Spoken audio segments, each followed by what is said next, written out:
Hello students, how are you? I am your science teacher Harshvardhan Halge, and today we are going to prefer NCERT science textbook class 7th, and today we are going to start our lesson number 6, physical and chemical change. Today we are going to see physical and chemical changes. In our daily life we came across many changes in our surrounding. Yes, बहुत सारे बदलाव हम लोग हमारे आजू बाजू में देखते हैं. सो दीज चेंजेस में इन्वॉल्व वन और मोर सब्सटेंसेस. फॉर एग्जाम्पल, आपकी मम्मी ने आपको कभी कहा होगा कि शरबत बनाए. जब आप शरबत बनाते हो तो उसमें जो चेंजेस होता है, शक्कर का हम लोग क्या बना देते हैं, घोल बना देते हो. It is called a sugar solution. Similarly setting curd from milk is a change. दूध का दही बनना ये भी एक तरह का बदलाव है. Sometimes milk become sour. Souring of milk is a change. Stretch rubber band also represent a change. Rubber को तानना, खींचना या उसको छोड़ देना फिर से वापस, ये भी एक तरह का चेंज है. So make a list of 10 changes you have notice around you. 10 changes की लिस्ट बनाओ जो कि आप अपने अड़ोस पड़ोस में देखते हो. In this chapter we shall perform some activities and study of nature of these changes. So broadly these changes are of two kinds. Which kind? Physical and chemical. Changes are defined, we can say classified generally into two. Which one? Physical and chemical change. Look at the paper here. यहाँ पर आपको paper दिया है. हमने यहाँ पर किया क्या है, फिगर 6.1 में इस पेपर में उसके लिए हमें एक एक्टिविटी करनी पड़ेगी फिजिकल चेंज देखने के लिए. 6.1 activity. Cut a piece of paper in 4 square pieces. Cut each square piece further into 4 square pieces. मतलब हमने किया क्या है, सिंपली मैं बताता हूं आपको. यहाँ पर हमने एक बड़ा सा पेपर लिया, उसको 4 हिस्सों में कट किया, फिर और दूसरे हिस्सों को 4 हिस्सों में कट किया. ऐसे करते करते छोटे छोटे हमने उसके टुकड़े बना दिए.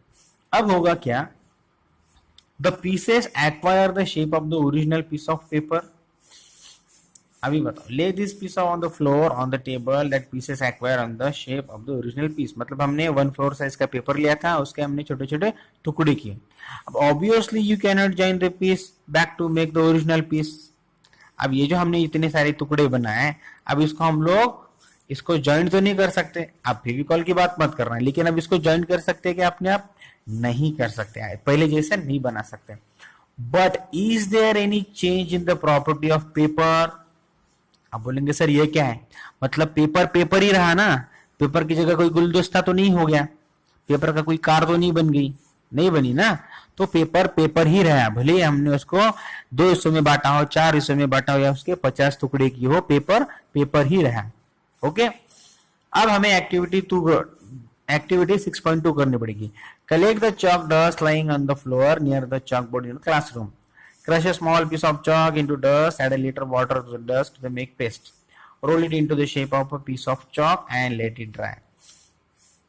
Did you recover chalk from the dust? अभी हमने किया क्या है, आपकी क्लास में का चौक लिया, क्लास चौक को हमने बारीक बनाया, उसका क्या किया, हमने पाउडर बनाया, चौक पाउडर बनाया. चौक पाउडर बनाने के बाद उसमें थोड़ा पानी मिलाया, पानी में उसको फिर हमने क्या किया, पेस्ट बनाया, और पेस्ट करने के बाद फिर से उसका हमने रोल बना दिया, लंबा चौक बना दिया. Did you recover the Chowk from the dust. Yes, हम फिर से चौक हम बना सकते हैं चौक पाउडर बनाने के बाद. अब फिर हम एक्टिविटी 3 करके देखेंगे. 6.3. Take some ice in a glass और plastic tumbler. Melt some portion of ice by placing the tumbler in the sun. You have now mixture of ice and water. Now place the tumbler in freezing mixture, ice plus common salt. Does the water become solid ice once again? मतलब हमने थोड़ा सा बर्फ लिया एक bowl में, उसको धूप में रखा. अब होगा क्या, पानी और बर्फ उसको मिक्स हो जाएंगे, मतलब बर्फ का पानी बन जाएगा. अब वही पानी हमको फिर से फ्रीज में रखना है, उसका बर्फ बनेगा, ऑब्वियसली बर्फ बनेगा. और एक एक्टिविटी करके देखेंगे 6.4. उसमें करना क्या है, boil some water in container. Do you see the steam rising from the surface of the water. जब हम पानी को गर्म करते हैं तो पानी के सरफेस से हमें भाप निकलती हुई दिखाई देगी, देखिए ना. Hold an inverted pan by its handle over the steam at the some distance from the boiling water. Observe the inner surface of the pan. मतलब उसके ऊपर ढक्कन रखना है हमें, जो भी नीचे से भाप निकलती है वो उस ढक्कन के ऊपर, प्लेट के ऊपर चिपक जाएगी, और उस भाप का क्या बन जाएगा, ऑटोमेटिक पानी बन जाएगा. अब हम देखेंगे एक्टिविटी 6.5। इसमें हमें करना क्या है, सबसे पहले पढ़ेंगे क्वेश्चन क्या है, be careful while handling flame. ये तो बहुत जरूरी है, किसी भी तरह का गैस हम जब यूज करते हैं ना तो उसके लिए बहुत सावधानी के साथ, बड़ों की परमिशन के साथ करनी चाहिए। Hold a used hacksaw blade. अभी हैक्सॉ ब्लेड क्या है, हैक्सॉ ब्लेड होता है, इसे हम कहते हैं हरी पत्ता। हरी पत्ता तो सबको पता है ना। With a pair of tongs, tongs मतलब एक चिमटे की मदद से उसको पकड़ो। Keep the tip of the free end of the blade on the gas stove, wait for a few minutes. मतलब हमें उसको थोड़ा गर्म करना है। उसका जो सामने वाला हिस्सा है, एक वाला एंड लंबा होता है, वो 1 फुट, उसको एक कैंची की मदद से, या फिर हम जिसको कैंची कहेंगे, या फिर किसी चिमटी की मदद से हमने उसको पकड़ लिया गैस के सामने। Does the colour of the tip of the blade changes. अब थोड़ी देर गर्म होने के बाद हमें क्या उसका जो कलर है वो चेंज होता हुआ दिखाई देगा? यस, दिखाई देगा, क्योंकि वो लाल हो जाएगी। Remove the blade from the flame, observe the tip once again after some time. अब उसको हमने हटा दिया गैस पर से, तब थोड़ा ठंडा होने दीजिए, क्या होगा? ऑटोमेटिक पहले जैसा कलर था वैसा आ जाएगा। Does it get back to its original colour? बिल्कुल वो हो जाएगा, करके देखो आप, under supervision of your parents. In activity 6.1 and 6.2 क्या होगा हम लोग देखेंगे। You saw that paper and piece of chalk underwent changes in size. क्या हुआ 6.1 और 6.2 में, मतलब चॉक वाले इसमें और पेपर वाले इसमें क्या हुआ, उसकी साइज बदल दी, साइज बदल गई। इन एक्टिविटीज 6.3 एंड 6.4 यहां पर क्या हुआ, water changes to its state, मतलब फ्रॉम सॉलिड टू लिक्विड। जब वो बर्फ था तो पानी बन गया धूप में लाने की वजह से, एंड फिर से and from gas to liquid. Gas to liquid means, gas to liquid means जब उसके वाटर वेपर्स तैयार हो गए, वही वाटर वेपर हमने उस पैन के ऊपर पकड़े तो वो क्या हो जाएंगे, लिक्विड बन गए। इन एक्टिविटी 6.5 क्या हुआ, द हैक्सॉ, जो हमने हरी पत्ता पकड़ा था, उस ब्लेड का कलर चेंज हो गया गर्म करने के बाद। सो ध्यान देने वाली बात यह है कि properties such as shape, size, colour and state of substances are called its physical property. Physical property किसी भी सब्सटेंस की किसको कहते हैं? शेप, उसका शेप, उसकी साइज, उसका कलर और उसकी अवस्था, मतलब सॉलिड है, लिक्विड है या गैस है, इन सबको उसकी फिजिकल प्रॉपर्टी कहते हैं, जो कि हमें दिखाई देती है। A changes in which a substance undergo a change in its physical property is called physical change. अब जैसे हमने फिजिकल प्रॉपर्टी देखी, ठीक वैसे फिजिकल चेंज देखेंगे। Change in which substance undergo a change in its physical property. Physical change किसे कहते हैं? किसी भी सब्सटेंस का जो दिखाई देने वाली प्रॉपर्टी है उसमें अगर बदलाव होता है, मतलब जैसे कि उसका साइज बदलता है, उसका शेप बदलता है, उसका कलर बदलता है, तो उसको हम कहेंगे फिजिकल चेंज। और physical change is generally reversible. Physical change क्या होता है? रिवर्सिबल, मतलब वो बार बार हो सकता है। जैसे हमने हरी पत्ता को गर्म किया, वो लाल हो गया, फिर से ठंडा किया, ओरिजिनल पोजीशन पे आ गया। पानी को हमने गर्म किया, क्या हुआ, उसका इवेपोरेशन हुआ, फिर उसका हमने ठंडी उसको हवा दिलाई, कंडेंसेशन हो गया, फिर उसका लिक्विड बन गया। ये प्रोसेस रिवर्सिबल होते रहती है। In such a changes no new substance is form. Physical change में किसी भी तरह का नया सब्सटेंस नहीं तैयार होता है, इसे हम कहेंगे physical change only. So let us now consider the other kind of change. अब केमिकल चेंज कैसे होता है वो देखेंगे। Change with which you are quite familiar in the rusting of iron. किसी भी लोहे का जंग लगना, ये क्या हो गया, ये तो हम सबको पता है। If you leave a piece of iron in the open for some time it acquire a film of brownish substance, है कि नहीं। भले आपने नया, सबके घर पे जो कूड़ेदान में वगैरह, फिर ऊपर घर के ऊपर रखा हुआ जो सामान होता है ना लोहे का, देखिए यहाँ पर पिक्चर में आप देख सकते हो, कुछ ही दिनों के बाद वो क्या कर लेता है, जंग पकड़ लेता है। ऐसा क्यों होता है? ऐसा इसीलिए होता है कि because of it acquire a film of brownish substance. ऐसा क्यों होता है? This substance is called rust, इसे और प्रोसेस को कहते हैं रस्टिंग। ये क्यों होता है? क्योंकि हवा का उसके साथ क्या होता है, रिएक्शन होता है। जो आयरन गेट्स होते हैं पार्क में या फिर खेत में आयरन के बेंचेस होते हैं अपने स्कूल में, लॉन में, गार्डन में रखे हुए, ये सभी तरह के आर्टिकल लगभग किससे हम लोग लोहे से बनते हैं, आयरन से बनते हैं। और ओपन होने के बाद ये क्या होते हैं, ओपन होने की वजह से हवा के साथ उसका केमिकल रिएक्शन होने की वजह से क्या होता है, वो जंग लगने लगता है उनको। At home you must have seen shovels and spades getting rusted when exposed to the atmosphere for some times। देखो हमारे किचन में भी ऐसा होता है। In the kitchen a wet iron pan, तवा, तवा तो सबको ही पता है कि नहीं, जो गीला तवा होता है उसको अगर हम वैसे ही रख दिया, often get rusted if let in the same that sit for some time, कुछ समय के लिए उसको अगर वैसे ही रख दिया 2-3 दिनों के लिए, तो उसके ऊपर भी जंग आने लगता है। So it is the rust is not iron, जो रस्ट होता है उसके ऊपर जो जंग लगता है वो आयरन होता है क्या, नहीं। It is different from iron on which it gets deposited, वो लोहे से अलग होता है जो कि उसके ऊपर डिपॉजिट हो जाता है, जम जाता है। Let us consider a few more changes where new substance are form. जब हम केमिकल चेंजेस की बात कर रहे हैं तो हम लोग और कुछ चेंजेस देखेंगे जिसमें नया सब्सटेंस तैयार होता है।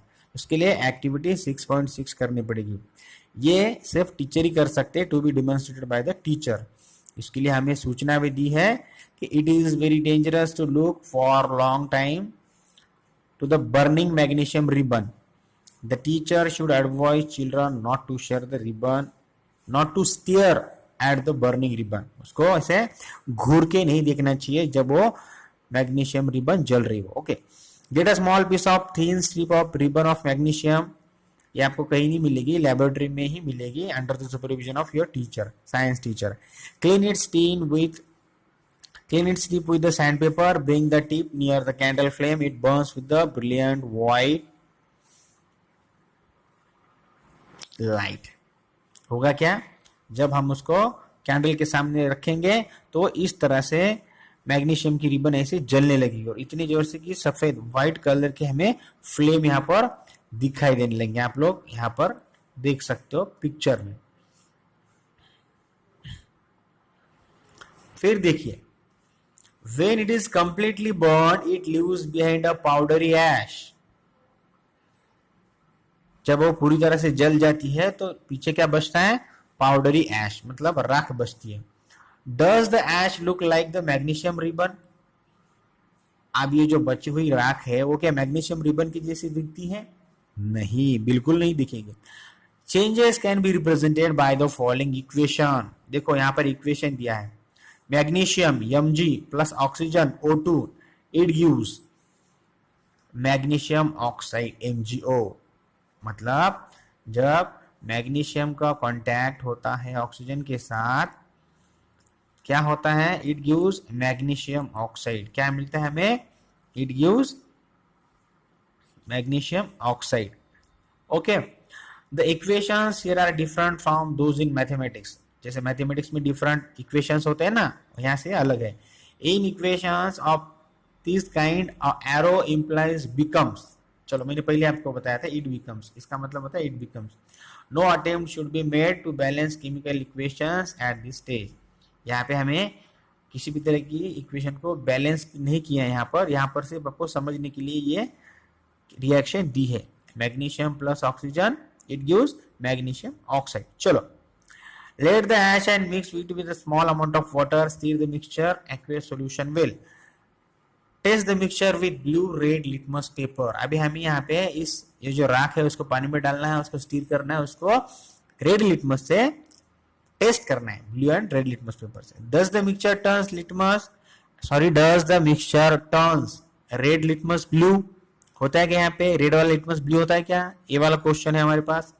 does the mixture turns blue litmus red, मतलब लाल वाला नीला होता है क्या लिटमस, या फिर नीले वाला लिटमस लाल होता है क्या। On the basis of this test how do you classify the aqueous solution, acidic और बेसिक। पिछले लेसन में हमने देखा था कि acidic, basic and neutral solution हमने देखे थे। तो आपको समझ में आ जाएगा कि अगर नीला लिटमस लाल हो गया तो वो एसिडिक है, और blue litmus red litmus blue हो गया तो वो बेसिक है। On dissolving the ash in water it forms a new substance. This change can be written in the form of the following equation. जो हमने ऐश तैयार की थी मैग्नीशियम को जला के, वो बन गया मैग्नीशियम ऑक्साइड. अब उसी राख को हमने पानी में मिक्स कर दिया, क्या बन जाएगा? Magnesium oxide MgO plus water H2O. It gives, इस एरो को क्या कहते हैं? It gives. क्या बनता है उसे? Magnesium hydroxide MgOH2. As we have already learned in chapter 5, magnesium hydroxide is a base. क्या है? magnesium hydroxide is a basic solution. So magnesium oxide is a new substance formed on burning of magnesium. Magnesium जलने के बाद जो नया product तैयार होता है वो कौन सा होता है? Magnesium oxide. और मैग्नीशियम ऑक्साइड को हमने फिर से पानी में डाल दिया उस राख को, तो क्या बनेगा? Magnesium hydroxide. So this is the another new substance we have formed by mixing magnesium oxide in water. Okay, इसके लिए हम आगे देखते हैं एक्टिविटी 6.7. वो भी हमें टीचर के सुपरविजन में ही करनी है. उसके लिए हमें करना क्या है? 1 चम्मच भर के कॉपर सल्फेट लेना है. उसे क्या कहते हैं? ब्लू विट्रियल भी कहते हैं, फिर नीला थोटा भी कहते हैं. In about half cup of water, आधा कप पानी लेना है. उसमें हमें 1 चम्मच भर कॉपर सल्फेट को मिक्स करना है. फिर add few drops of dilute sulphuric acid to the solution. इसमें डाइल्यूट सल्फ्यूरिक एसिड हमें डालना है. अब हमें क्या मिलेगा? नीले कलर का सॉल्यूशन मिलना चाहिए हमें यहाँ पर. ओके, अब यहाँ पे क्या करना पड़ेगा? उसमें से थोड़ा वाला जो सैंपल हमें उसमें से बचा के रखना पड़ेगा. अभी क्यों बचा के रखना पड़ेगा? निकाल कर क्यों रखना पड़ेगा? ताकि बाद में जो हमें प्रोडक्ट मिलने वाला है उससे हम उसके कलर को और इस वाले सॉल्यूशन के कलर को कंपेयर कर सके. ड्रॉप अ नेल और use shaving blade into the remaining solution. अब जो बचा हुआ नीला सॉल्यूशन है उस नीले सॉल्यूशन में हमें एक तो शेविंग करने की ब्लेड डालनी है या फिर कोई कीला डालना है. Wait for half an hour. आधा घंटा रुकने के बाद उस कलर को हम लोग ऑब्जर्व करेंगे सॉल्यूशन की, जो नीला कलर था. अब क्या होगा? Compare it with the colour of the sample solution saved properly. जब हमने पहले किया था उसके साथ कंपेयर करना है. पहला वाला जो हमारा सॉल्यूशन था वो इस तरह का था, नीले कलर का कॉपर सल्फेट सॉल्यूशन का. उसमें 1-2 बूंदे हमने डाइल्यूट सल्फ्यूरिक एसिड इसमें हमने डाला था. ओके, अब हम देखेंगे कि जब इसमें हमने कीला हो या फिर शेविंग ब्लेड डाली तो इसका कलर क्या बन गया? समवॉट ग्रीनिश कलर बन गया. अब ये ग्रीनिश कलर क्यों बन गया? चलो वही देखेंगे हम लोग. Do you see any changes in the color of the solution? Of course, the blue color changed to greenish. Take out the nail or the blade. जो भी blade डाली है, nail है, निकाल लेना है हमें. The changes that you notice are due to the reaction between copper sulfate and iron. ये वाला solution copper sulfate का था और ये जो हमने इसमें blade डाली वो iron थी. अब इसके बीच में जो chemical reaction हुआ उसके वजह से उसका कलर चेंज हुआ. The color of the solution form blue to green due to the formation of iron sulfate. नया सब्सटेंस बन गया जिसका नाम है iron sulphate. The brown deposit on the iron nail is copper. और आयरन नेल हो या फिर ब्लेड हो उसके ऊपर जो ब्राउनिश कलर का डिपोजिशन आपको दिख रहा है वो क्या होता है? कॉपर. वो भी एक नया सब्सटेंस है. अभी इससे हमें कौन सी रिएक्शन मिलती है? देखो, कॉपर सल्फेट सॉल्यूशन ब्लू वाला हमने लिया वाला प्लस आयरन, मतलब उसमें हमने नेल डाला, ब्लेड डाली. ओके, इट गिव्स क्या मिला हमें? आयरन सल्फेट सॉल्यूशन जो कि ग्रीन कलर का है. साथ में उसके क्या मिला? कॉपर जो ब्राउन डिपॉजिट है जो हमें इसके ऊपर दिख रहा है, इस ब्लेड के ऊपर हम लोग देख सकते हैं. ये क्या है? कॉपर है. तो इस तरह से हमारी ये रिएक्शन खत्म होती है. तो चलो बच्चों, आज की वीडियो में बस इतना ही. अगले पार्ट में हम लोग आगे जाएंगे एक्टिविटी 6.8 केमिकल रिएक्शन को और थोड़ा ज्यादा समझेंगे. उसके बाद हम लोग देखेंगे rusting of iron, protective shield, crystallisation, galvanisation. तब तक के लिए इस वीडियो को 2-3 बार देखिए, अच्छे से समझिए और बाकी बचा वीडियो का पार्ट 2 में हम लोग इस लेसन को फिनिश करेंगे. तब तक के लिए stay safe, stay healthy, like the video and subscribe my channel.